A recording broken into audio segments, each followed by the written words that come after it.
Rolling. Action. Wayo. Come so. Go. Camera. Tire. Can you koala? What's up with him or test bene? Can you koala? Oh. Ah. Wefe. Come on, girl, no. Go. Mama. Oh, Wefe, get me. Come on, girl, my tito. Go home.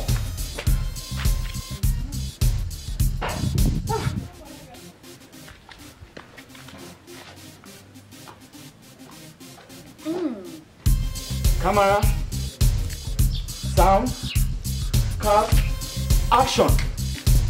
Say my name. Ngere Magoshen. Says one and pay you. Oh my.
Yes, as you can see, I think they're fasting everything. Yeah, they're working hard. Yes, and I believe they will be off in time.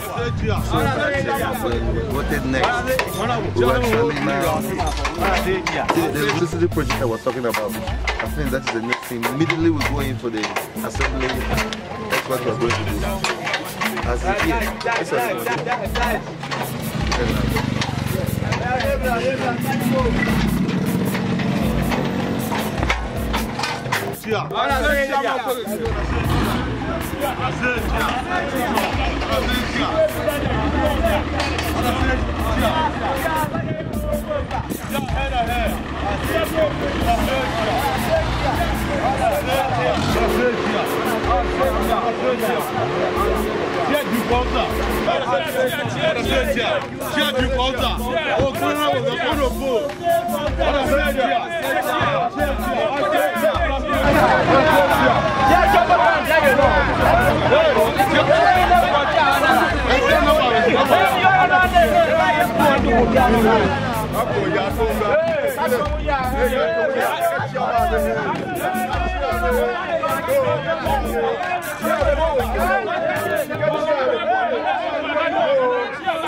Very far.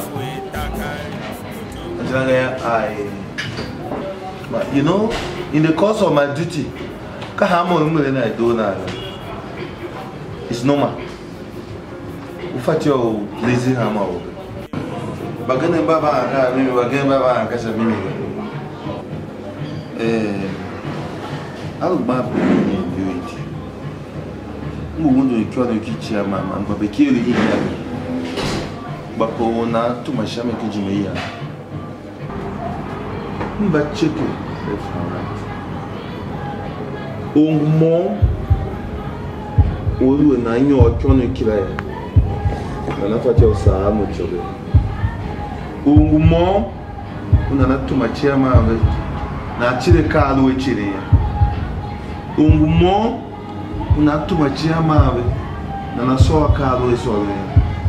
Ongumo una tumachia mama na nanenge Munya tube maola kawutuma. Hi. Shama. Maya washam pap. Acha. Hi cha. Ya mana ne kai. Jana chama uwe. Kanizo kawe. Awashima wo kaomo. Bi to we to mokira. No chairman of local government, say, Pachama, where we now chivi, boom, come on, chi, go with, say, me chivi. Kai chairman, she call you, but Mary, here, chairman, so the kind of woman. It cannot kill car woman's on it. I don't know, though I will cover she will here. How much college I did a man, you chivi my tinnet say by command. You keep one more monger.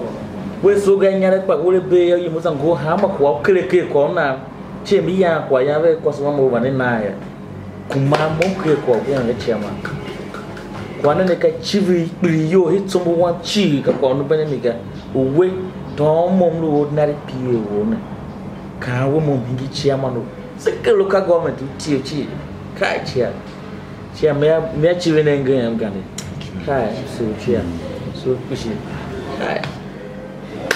So, you know, how much you did that? Thank you.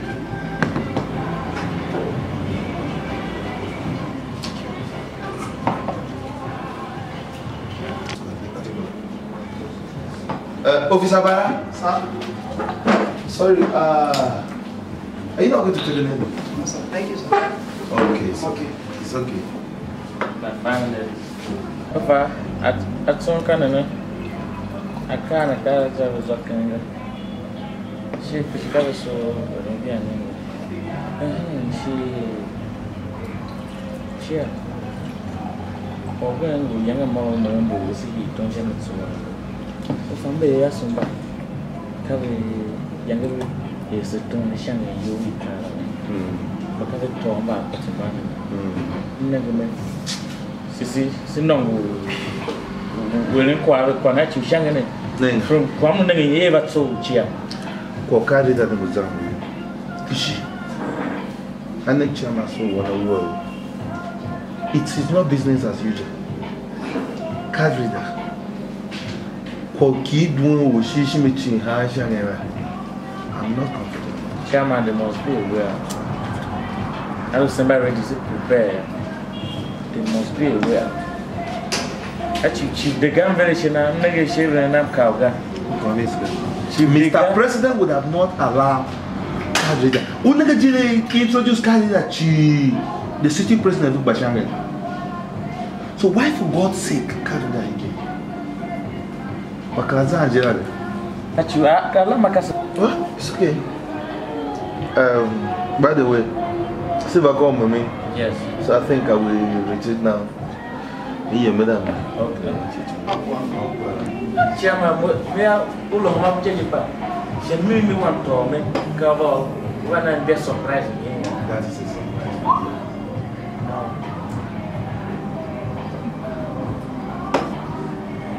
Bye. It's okay, we do go to bed.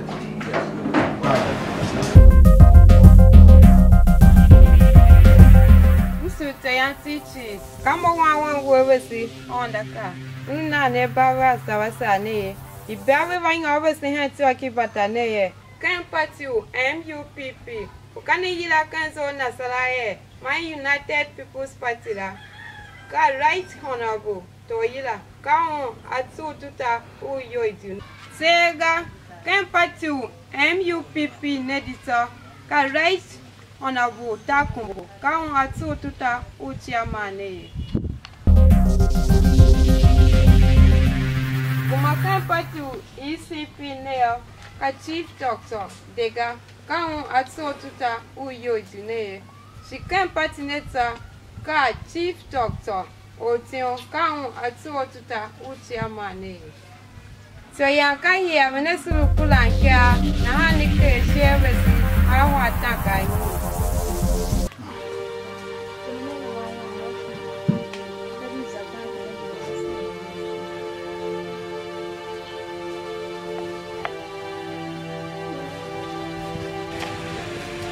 This one, what you call Moga, you don't do much. That is a bank, and he doesn't have one. I say, pass it.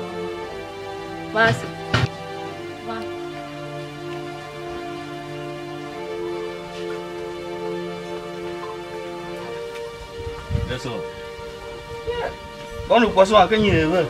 Cái gì ra hàng hàng chứ mày? That's why he have my client here as no school to some client here. He the hand. O mo kan wala mun na ka plate treasure ka mai yilo pa bin do wa pe me. Na yuri shi mun ngi di. Du dan gun gun. We wa so za hin u za kwa sha da yin na. So. Em mo ngi mi de han wa de kan da ha.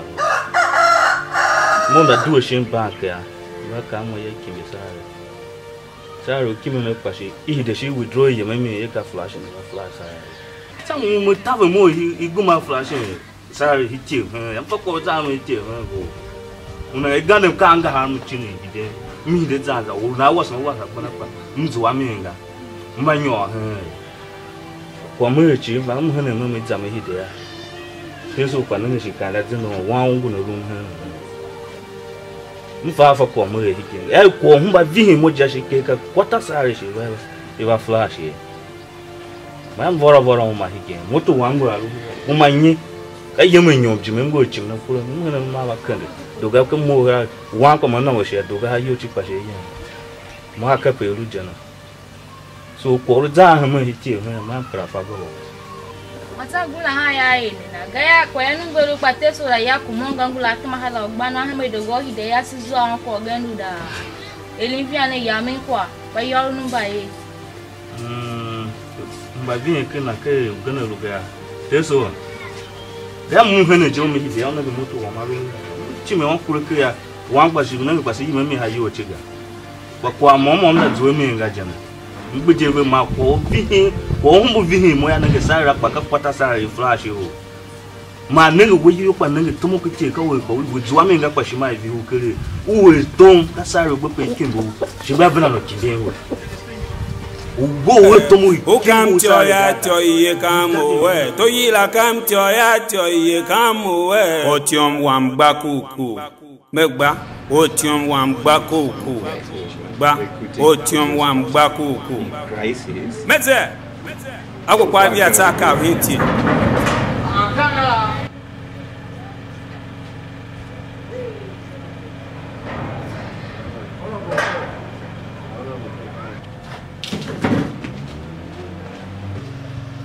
Ora se ora go. Yang yo do it. Come over but so jene. But so O kanga. Ba yang jo kanga. Awudu. Ele bota não. Officer Ben. Amanhã.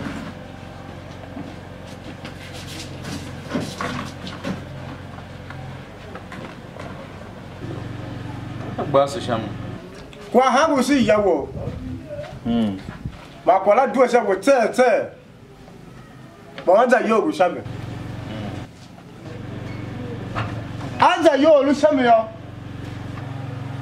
Uba这个我有。Do ba coup d'état. Da yo wo be. God. Angulalu. Welena nami. Kwa habu hito yo. Kwa habu hito yo. Nka welu wa ya ngwa to wa ye. Ka chi wa me jara. So uzavan waka. So bem. Ba. Momo kao. Moilu han hamgo Kristo. Hemen. Kahilondo. Uduye. Emo kame po awame. Hananga kama kanga. Nanye hi ondo bosha matala. Chukone ne hema. Waka. Mwaga. Ka shame. Akuma ba ne ne ba tuta. Wo bo ke. Mama yi da mi ye. Officer Ben. Nigga kwa now jamoto.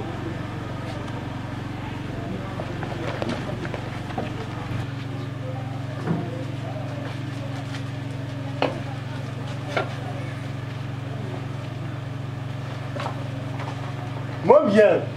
Ashama. Zadido. Kawa da kafu hore. Ba kafu hore da fure. So ya cha ya. Eko worker. So, tako go pati ni tawo. Nya ga babatu. Ya yi je lo cho.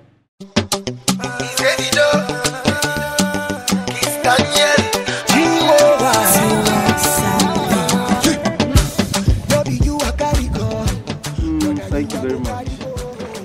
You see, you have no problem here. Mbaba here. I want you to feel free. Nyari ki. Yeah. How kwa Lusechi. Nyari ki now. You people are dealing with Right Honorable Toyira. This is for the past 2 months we keep it quiet. Keep it warm. Say Nyari ki no. Right Honorable Toyira. Anything. Just give me what I want. Okay.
Mr. Secretary, come on, come to our office work, but batting motion. Sorry, sir. When you can't pensioners, but Nibiru, placards, sign in fact, Kazende protesting.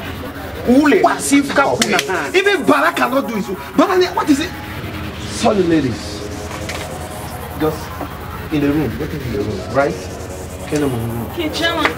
I will be there very soon. Okay, I won't come in the shoe. No, I won't. That's my girls.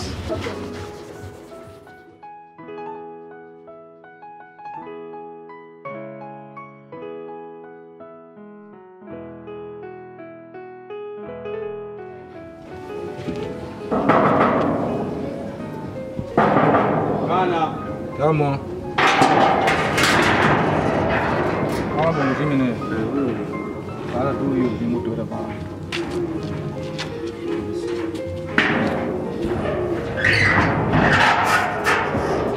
Okay, to my Mr. Secretary. Thank you, sir.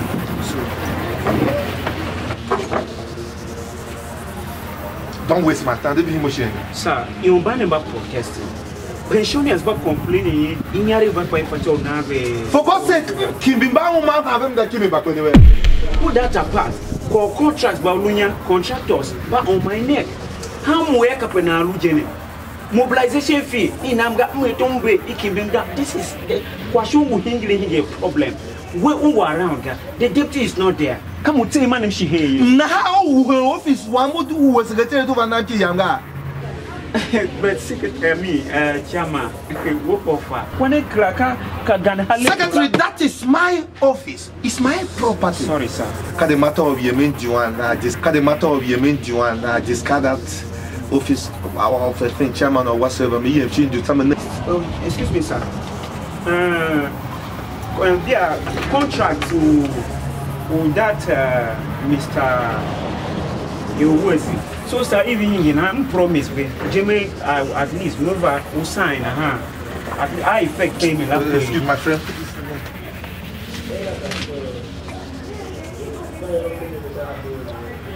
Okay. I will say 5 million. But what is there is I will sign 2 million. I sign 2 million. Make sure you keep booking 2 million. Read my lips. 2 million. I hear come up for a big Kenya Nigeria. Meanwhile, 5. Okay. Okay. I think I'm finished. There is another one, sir. Sorry, sir. Washi for salary la. Give it to me. Give it to me. This is our office work. Come on, this is our office work. Okay. Can another family in your show?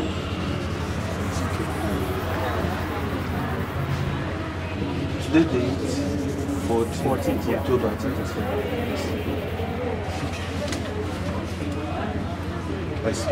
Sir, what is salary again? Shut up, Mr. Secretary. Can you qualify for salary? Sorry, sir.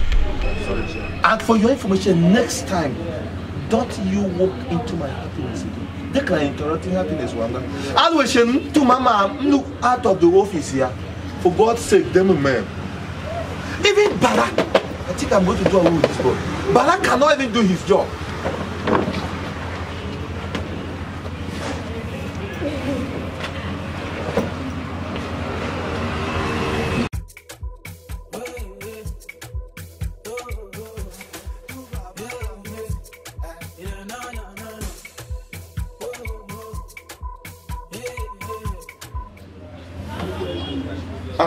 Kevin. I'm going in the town, ga. I'm going in the town, ga. I traveled out. Then what? Oh, Bashan talk about Hakono. Are you the first person to ban primaries? What should on the window? Jagalo Mende one. When they won in nomination primaries, I would have been in trouble. Very tricky boy.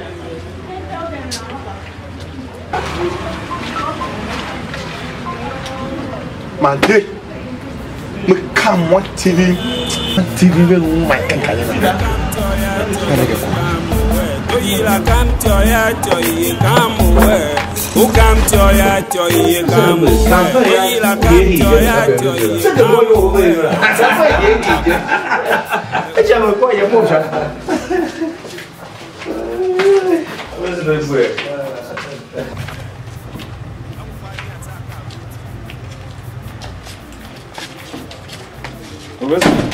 This is nam su pushing work.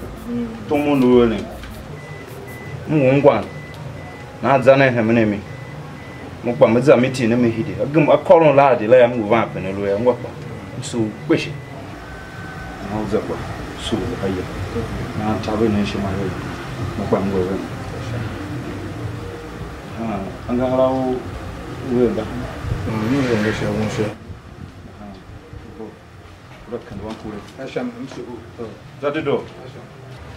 Suzaki onumbe na mungwaka. Audu. Oh, kada boja zo ta maso faduwa.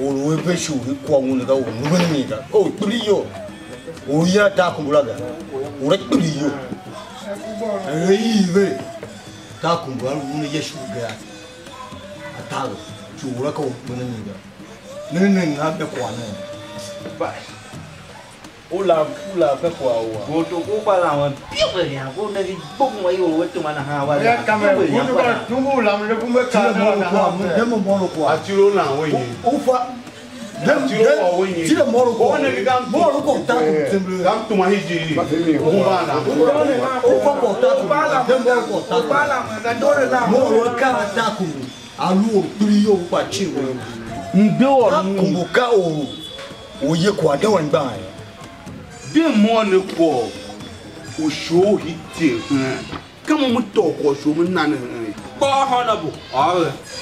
Nẹ́gì ń sọ ọ̀run kọ̀ dìgá. Dìgá yá tuma yóò dù anyínwó yín tí ẹ pẹ̀yẹ yìí nàgà. Ìgbìndà ìhà ògbọ̀ngàn bá bu wa bẹ̀yà wúra wúwèrè fàjọ kàrẹ́ngà ni ká dìgá. Babu humamba ibu na ka diga Ganye wan da wo ba shago ga. Go mu ne ko ba ko so ba yo hene. Ai ka kwa we ma shoni kele. Nenge. Na ya ni. Ba go na de ga kwa wo kyo. Na ka ko ka ba ko pa po so ba yo. Choyate o. Oh. Choyate demo one kwa. Oh, Bati ka ko yo so. Ka mi po. Bati ka gba pesi tu o wan ye. O si tin na mana e se ton ucho tsengre ya. Wa shi ma ya bo. Bati ebe na. Organi don wan da pe ni lu sa Ka ku ka wa ka wo lu mo wo mini o si aye ko ane wan gba ne. o ne de ko ta ku mo. Ta ku mo de ko ane ana o. Dele ko dia tati. Nguwe na ha. Kai jushu yo baro te ka ba kai we wo ta I wo ta pa be ka. Se hungu na hungu shinu kwata. ka nyenye wano ni yira ta ku ne nge ndi ni chi hai. Ama che kana tuma ga ka bu mo tsimba yo ni chi ta ku mo. Kana wa yira te gane. O bu chi o ta mo bu yo. Ka ga la ha ba ga ni. Kana ka ko la. Wani wo ka ko mini. Mo ya ga. Mu ta wo tu wa pla. Ya yira la ha ga ni. de mọ́rọ̀ kwa hingon wọ́n ní fẹ́gẹ́gà wọ́n ní fọ́ òtíò mọ́gà mlú hẹ́nẹ̀ nẹ́gà ń fọ́ mi kọ́ mi yẹ kwa mi náà ni òtíò tùmọ̀ tí a máa ń jìgà òtíò ká òrò hàn dù Sega. Ne to yira yen ne yo. To yira ne ti be chaga kai bo itin aje. local government workers. I want to know what banner, Baba Wokan, Wanakua, Yaga, Uyakwa, Mongayoke, Banahanga. I want to know what you got. Alapana, Roy, Ufa. Chairman Kukoga from Roy, what you have about Bumakum Heriton. Waka Woka Ganina. Nana Hatafa.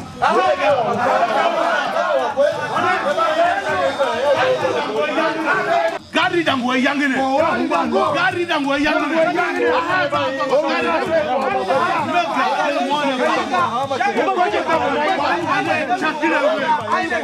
Gari dan gue yang ini.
Zaki.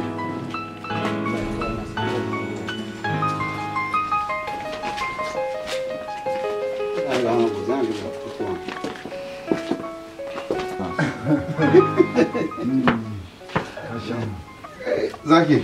Moi. On avait tout dans mon magbe. To où voit ce segment? Kahine. Shi ufa ko ufa de tirimu. Lune shoku ke. Mene ka ko maka wala ka gbe.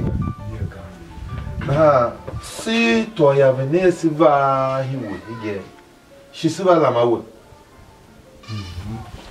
Ufa. Kwa hige klaka aka tsumba yoro aka ka gomu ka tsumba yoro ba ci de gana haka. Nanga wa wo ngana ha. Tsina ci azaju. Wala kanyi kwa yanga no wo ngwa ba kwa mama yan. Ka o njungu yawe. Ene. Ka la mi njungu yawe. Ya. Kwa momo la ngwe ba yaga. Naga mugumo. Ka gumo yonga shinji lai. Kwa mutsa shinji mukula kwa mva ma ba tonya heku. Ubulu na choyo chandu chamaya. Na gudede chidega gudede lame walune kala. No ne vai awolu we ka ne vai we angere ke lame awolu we ka adedu kuma nyi mutanye higene ya. Ka kwala si do higene to the sibala we. Utabe we shema shi wonu we kwa ne. Ufa kadishima tawe tangwe mo na ka kwa ga igbenga. Si vasi mba fele si mango oga. Ba mutuwe henje. Kaba na we kill moto vese Zaki. She aba we pick up you Jimmy. She aba no boy here. Fa umasi. Edemi hajire kane zene na havia we. Nza nyo idolai. Kasha. Ka ko se ka gen this lambe we se tabe we so ma ko show ya izanju aje. Zaki. Ngwa. Zaki moya mbe ko so wona moya don shi ngana hana. O fa inde nya botuwa right from botu yira. Aka mo pe mo fure. So for some ba mo se ba se pe mo ga ma mo. Na e ro na ha mutsuga. Nanga e ka wa daga. Ka wa yino nyu nyi shi yo dije na. Unega makwa hanu tembrera. Enya ki gomu ti kana we shenya ki e kon e nyire constituency briefing shinyira. Ki gbo no ba no ba to si no ba re ka han kwa. Ya mo na aba kwa hanu nega. Kwa mo nega miga. Ba nega so video nega wona. Ipo ka amba ahia tination ko tinu jono ya no yaga. O tia nega ba nega ka chi. Godobi. Unu so. Azo aka yi no zo jo na so bo ho kwa no time. Makrata unega. Ha Zaki. Mosham no wa me wan kwa no to mu chama do. Na aza yo juro pa. Kasha. So pihije. Sheka na hanga. Uza to temule wan ka no ha before. Yes, madam. Do you have anything to say to Zaki? Yes. Yeah. Okay, go on. Your Majesty, we are grateful for all you've been doing for us. And I want to assure you that we will do our best. We are grateful for all you've been doing for us. We appreciate you so much. Thank you. Zaki. Kwasuwa me yabo fa unwanzo tioka kumate brega. Katna we mu. Na. Wo alunye. Onko wo yira nenge minejia ka kwa chuku. Alwo wo mbu ase wo kan shakira. Zaki wo se nge gbe maka brega ya. Kasha. Ka podu. Kwasuwa njera. Ona bo to yila. Okay. Idu ka yo. Mo muto tio. Mele patiga. Na za ke shanga tio. Mo myam ya juma chi. Hagan yo kata hagan. Mpa yo. Mpa fa kwa. Ka lu shi te ba benenge. Do. Na shima yere moto yo kawo uzaju ne pe yem keto uzuami mo ngutu party ngutu jo sewam ya kaza ke uzuami Zaki. It's so major. That's it's with us.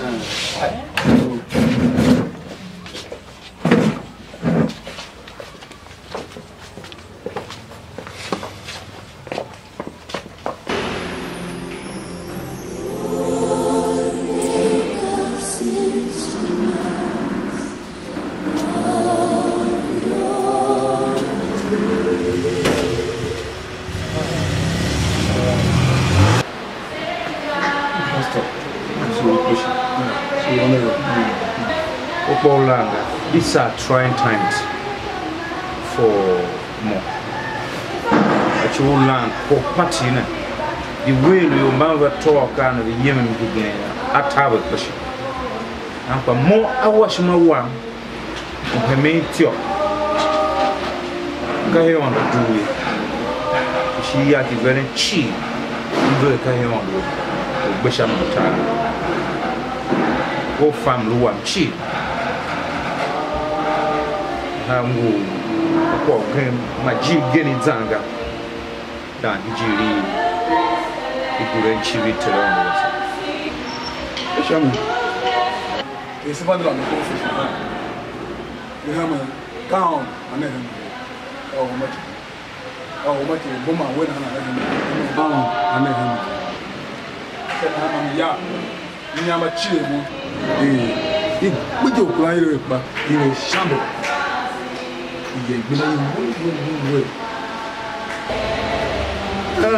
tawe mo pipi na odo betere tagwa kan to na odo matesem shi yo nengowe udo ye na na okumba ile tsachi udemi yamu bokpa tana chem nenge ya ulu faun shugo mchimo de kene ya so yo magani kabo sono kono ki ana bebe jelo tama ila buku mule on but then we proclaiming that party we know we here but when I am far I don't know here it's you no one we found sweet issue how much my please pastor should be sham pastor there's bless me pastor 30 years amen on the manage so much we no more no more we Mamusha from our Shimana, 6 years about Taga, Smanisha. She made very you, keep no, the Jingla, and Hamu. The Nama Kunaga, chachu bibiro kaye la ba ba ma bahe mujiya na ku ya gachi mun bu wala kirki wo ma ngam sena kenti yesu amen tu wono hono grastia wo ayi kanana no iko edido aye campaign na mimi ma ya sha na ba che kiyo we chiya se pine kwa le kenti Kristo to wase amen amen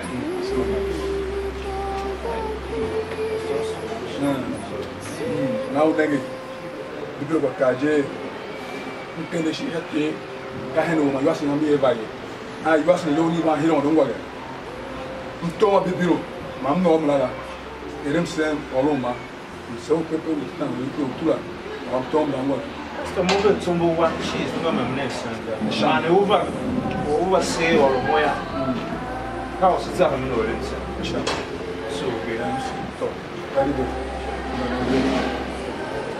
Esa. One is good.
Chairman with what going on high or now we go on go quaga, high near hand how one go, Bachelor was a preferred now I got you party chairman who council will come there. No, I don't do it. I want to run on our plan and go chairman. So let's see.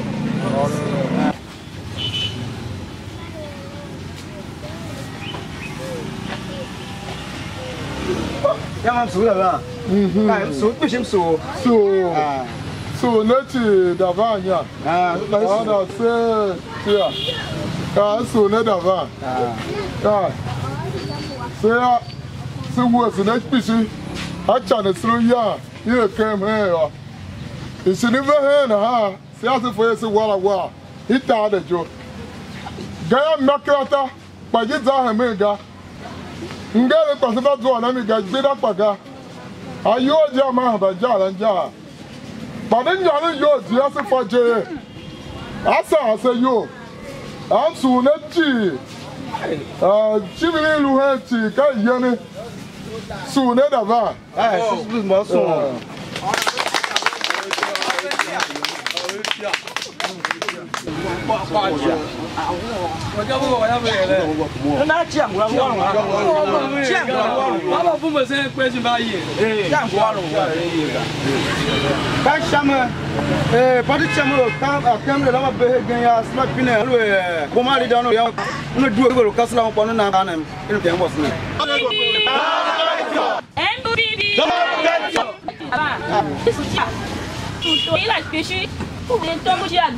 Il a voulu y aller au Juna, c'est yo qui joue ni wa wesi.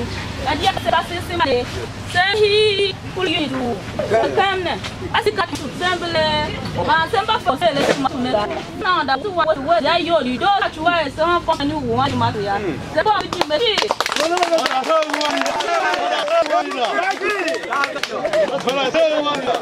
MUPP. Chamon Banner. Well, September's my vision, Gachi. September flip as you make a small pinero, my you didn't go where one pound to have to remember carry on another land. One worker. MUPP. MUPP. On a search here. Chairman will do. My organ, young bow, oh, come on. Chia, sir, you know her. Yazoo, see you with fishing. Who I'm a Taman and hang on through Yemen. You're the Sinna smash Magaria, who will qua Junior Pa. General, Corner Junior, Sisoye, Sitarum, but tomorrow 1 hour away, Surumba, and you also kill up. Surumba, Sizamata, Zuanqua, and Tomove Passé, on company bar, who Kelly, he, Choyo, Zeman. Show machine Korea. Wow, no, no, I'm a non, my hidden my boo LG, Ichira. What community share you milk away, Zamata. I'm not community, I teach about the Silqua. Leader or Chiaqua, leader or Chiaqua, and I say Chia. MUPP! MUPP! MUPP! MUPP! Kashama. So one kind of master joy and as if over against someone a quarrel, smoke on a carry the good chairman. Oh, she's 10 months racing and banana. Shaka, your dinner.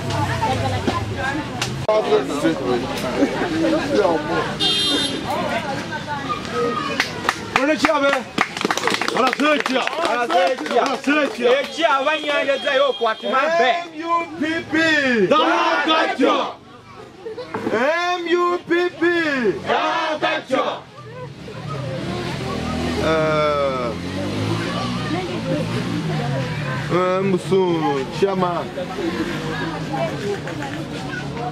Council would great party was in it. What's the question you there? So, woman leader one.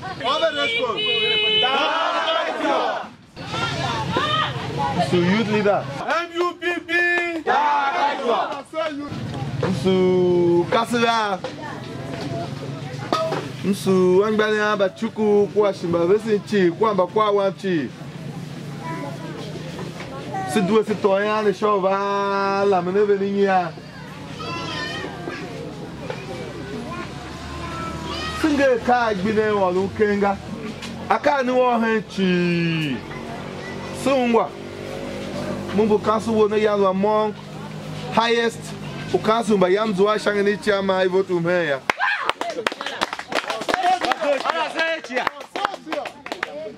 Mwes make me shimbo kwa la kishima hedzanzanya. You leader wa maluwa kwa hele you leader do kwa makranta. Delu. E makranta wesu tesimba ye kwa kela gukla za heme tseblega. Sechi silanga.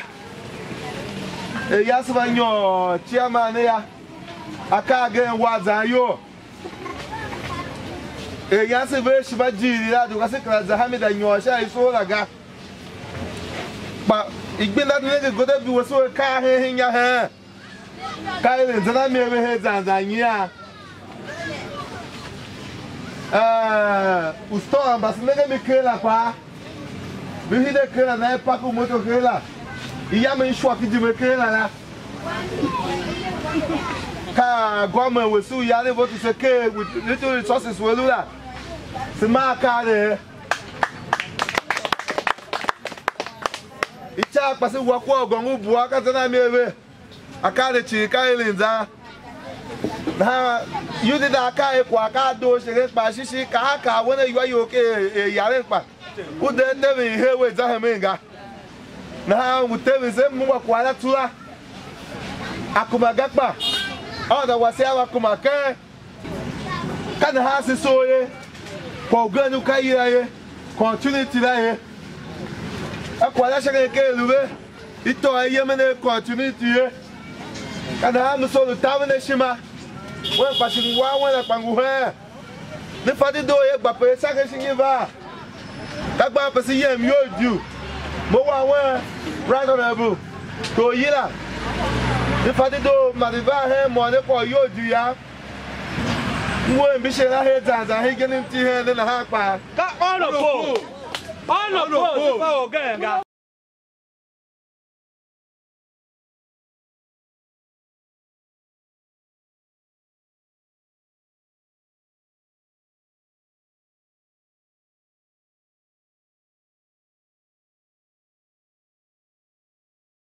I can't get there.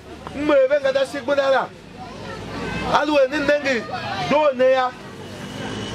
Why you Paulo is in the more? I found I'm in Jale from whoever is it. Never make a woman at Tileve. He told me that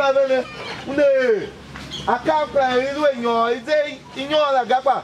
Unamasi in your room. Sheji. Ilue kanua na wa pangu wa yona unaza wehe jira unele ka wo mama kihemi asise hengeke community ne umase kule ne ka ne chia anbana yese bagani mama ya bitire pati he akaya krazado kumagamba gani ya bayos mwana ka kigere kama duwe ka pe mu waka bayo dikam like honorable wesu genu luhebe na ha Chivelo lama chichachi sechi sulungwa na kwamba pati humba like so genu etie shanga remo ka yawe ya fi yodu o mondu pati ga ba yawe tie pati remo ba he wo na alu mba yo na mama ba ne ye ya pidana be kwa butsashi njuwe ya jukra ya tu tsaba yo lo kaka tu kuma yo butsashi njumu kwa mkwa mata na nya heti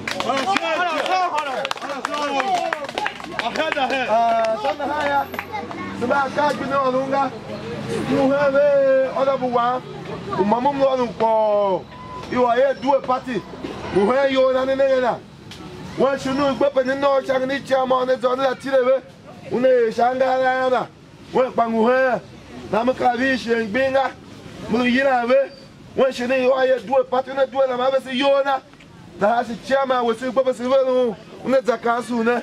Una la bebe na skoti masima kwene ka mwebe kwa suwa mi yapo kwa sima chicha chichi na ngone modu wana mala mahama kwolu ya suneti MUPP MUPP sucha yachi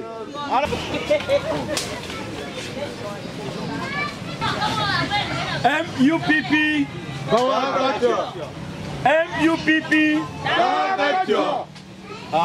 to council on chief. More honorable Akavia. Party name way. Zapamu party name.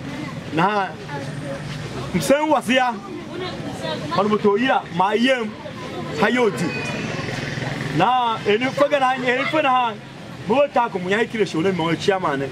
But party was away, more village where I thought. Now we need the Jumaza. Who do a party? I move the party to the chief.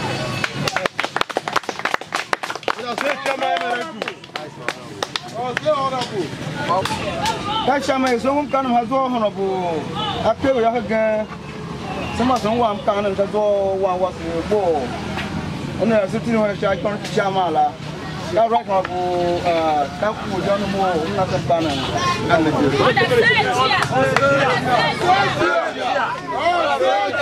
One of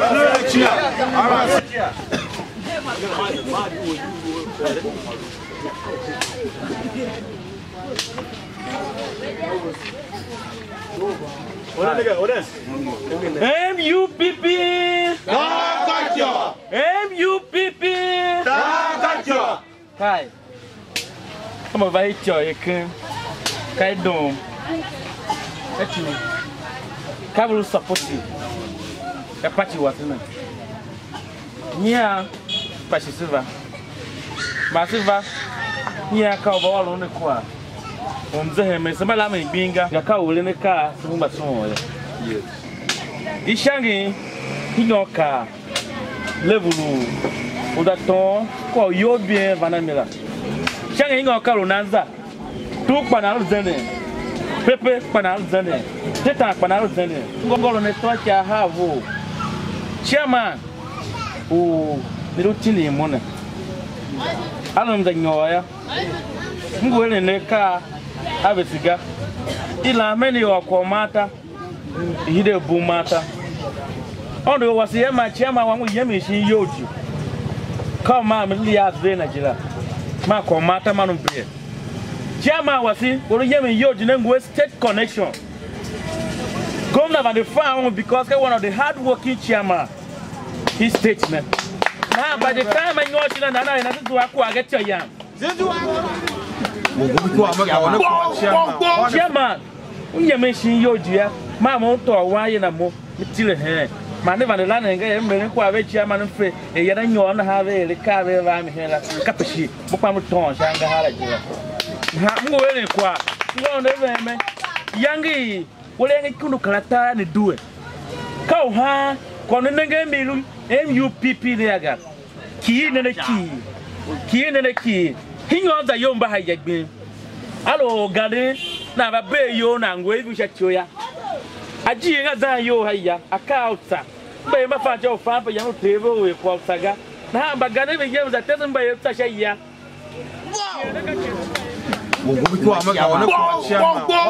Maka toga guruya. Toga guruya. She can hang at your again.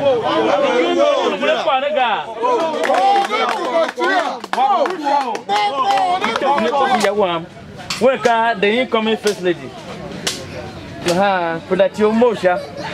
So I never work at you. What a first lady. What a first lady. Nah, paga quando cai e o qual announcement. Se vai lá, pode ir da linha da Yami. O do ano. Pasua, cabo sim qual no. MUPP. Dagatio.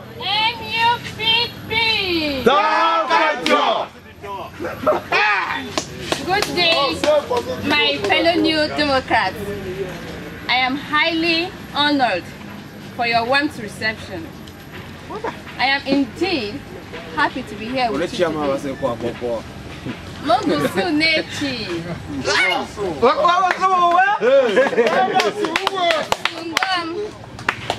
Ma Perin. Shingosun Tayanchi. Mo Ungu Iyabo. Kwande kakwa.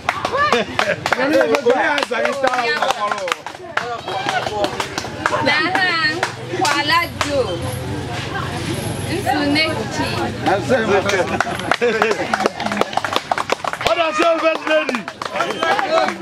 What a servant lady.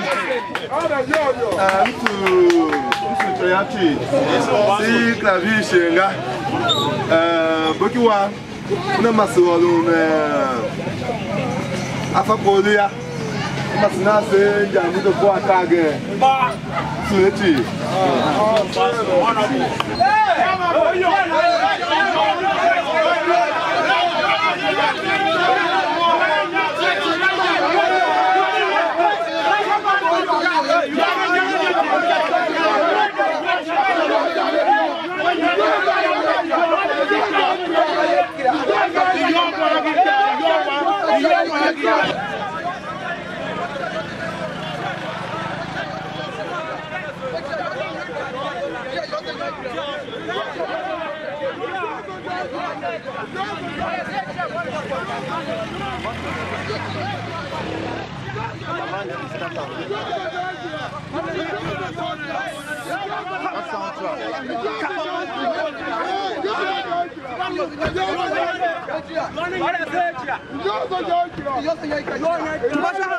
ECP Yanawanda MUPP Dahaukatio